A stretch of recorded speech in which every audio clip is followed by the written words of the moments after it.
Steph? Well, the extreme heat can take a toll on your home air conditioning unit, of course, and it can become less efficient over the years and sometimes actually stop working completely. I still have one from 1995. Stop it. I'm not kidding, and it works just fine. So Really? I'm not gonna change it. But let's find out if I should keep it or ditch it. All right, with all the other options out there, how do you know what's right for you? Joining us this morning to break it all down is host of today's Homeowner, Danny Lipford. Always great to see you, my friend.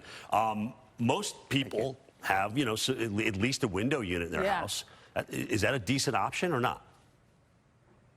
Well, sometimes people don't have that, but it is good to supplement any existing air conditioning that may not quite be working. And also, in certain areas of the country, I realize that people have no air conditioning at all, but during that month or two, they wish they did. Well, a window unit's a great way to go because you can install it, you can move it, and this particular one will cool up to 350 square feet. So essentially, you're talking about a 20-foot by 15-foot room, and it also has a heat cycle on it that can also provide some supplemental heat when that's needed. So it's a great way to go. They are much more efficient than they are, but the most important thing is when you secure it in a window, make sure it's secure. Every year we hear about one of these things falling out and possibly hurting someone, so make sure they're good and secure.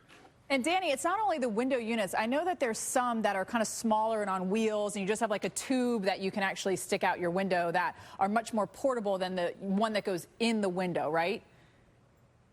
Yeah, certainly. I see these more and more, and they're just the portable unit, just like you described, Stephanie, that has wheels on the bottom of it there. And it is important that you vent it to the outside because essentially it's taking hot air inside your home and moving it outside. And these are fairly efficient for one room at a time. And again, you can move it where you need it. So, Danny, I think this is what you're going to be talking about, and I'm really excited to hear about this. A unit that may be a game changer in air conditioning, especially if you have issues with mold. Oof. Right? Well, certainly. Tell us about that. Yeah, absolutely. I'll tell you, the ductless mini split system has been around for many, many years in Europe, and I saw it a lot of times over there. I saw it down in the Caribbean. Last 10 years, it has invaded the United States in a big way because there's so many ways you can use it. If you have a game room that you're building and it's isolated from the rest of the house, mother-in-law's suite, any area in your home that needs just a little bit of extra air conditioning, this can be installed in most cases in just one day. You have the outside condenser unit.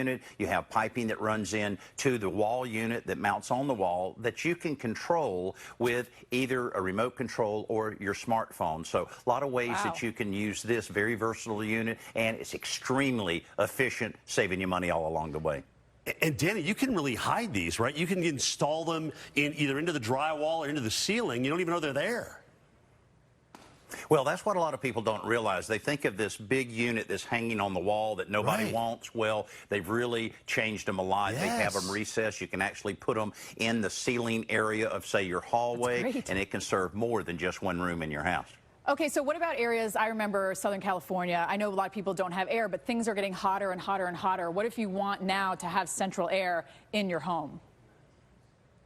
Well, if you don't have any central air now, the challenge will be the ductwork, but these guys are really good at figuring out how to route that ductwork under your house, in the attic, and a variety of other places. And the units that you buy now are incredible. It used to be that this unit would be sitting right out back. You're trying to enjoy a nice cookout with your family, and the thing is so loud you can't even hear yourself talk. Not anymore. With the variable speeds that are available now, they're so quiet, and as a result of that, they're a lot more efficient. There's just not quite as much energy that's needed on there, and these things really do work very, very well. The key thing there is your SEER rating, Seasonal Energy Efficiency Ratio. The higher the number, the lower the bill, so buy the highest number that your budget will allow, and you'll be glad you did. The power bill will certainly be a lot lower than it has been in the past. Dropping the knowledge as always, Danny. Just boom, boom, boom, boom. I love the ductless, though. That's awesome. Yeah, that's cool. Thank you, Danny Lipford. Thanks for some great advice on AC, which we all need this time of the year.